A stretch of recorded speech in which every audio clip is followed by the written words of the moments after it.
একটু আবহাওয়ার খবর দিই। দেখুন, বৃষ্টি কিছুক্ষণ আগেই হয়ে গিয়েছে।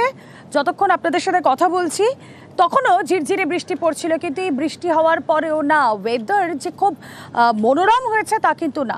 আর্দ্রতাজনিত অস্বস্তি এখনও রয়েছে। দক্ষিণবঙ্গের আপডেট দিয়ে বৃহস্পতিবার পর্যন্ত বৃষ্টি চলবে।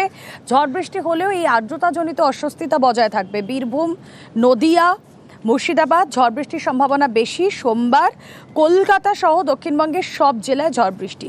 কথা বলবো, সান্নিক প্রতিনিধি রয়েছেন আমাদের সঙ্গে। সান্নিক, বৃষ্টি তো হচ্ছে সকাল থেকে বিভিন্ন জায়গায় বিক্ষিপ্তভাবে, যে এই কিছুক্ষণ আগে এখানেও হচ্ছিল, কিন্তু তা সত্ত্বেও এই যে হিউমিডিটি, এই যে অস্বস্তি, সেটা তো যাচ্ছে না।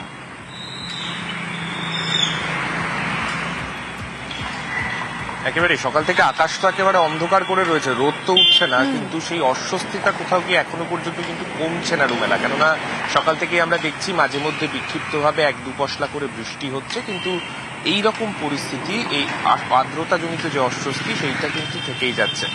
আবহাওয়া দপ্তর যেটা জানাচ্ছে, আগামী মঙ্গলবার পর্যন্ত, প্রথমে উত্তরবঙ্গের কথাটাই বলি, কেননা সেখানেই আপাতত ভারী থেকে অতি ভারী বৃষ্টির পূর্বাভাস রয়েছে আগামী মঙ্গলবার পর্যন্ত। উপরের যে 5টা জেলা অর্থাৎ দার্জিলিং, কালিম্পং, জলপাইগুড়ি, আলিপুরদুয়ার এবং কোচবিহার, এই 5টা জেলাতে ভারী থেকে অতি ভারী বৃষ্টির পূর্বাভাস মঙ্গলবার পর্যন্ত রয়েছে। এবং মঙ্গলবারের পর থেকে দক্ষিণবঙ্গের বেশিরভাগ জেলাতে ভারী বৃষ্টির পূর্বাভাস বিক্ষিপ্তভাবে থাকছে।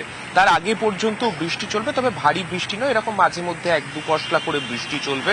আর সেই বৃষ্টির জন্য এই আর্দ্রতাজনিত যে অস্বস্তি, সেটাও কিন্তু একই রকম ভাবে দক্ষিণবঙ্গের ক্ষেত্রে বজায় থাকবে। সোমবার দিন দক্ষিণবঙ্গ এবং উত্তরবঙ্গ সমস্ত জেলাতেই ভারী বৃষ্টির পূর্বাভাস রয়েছে।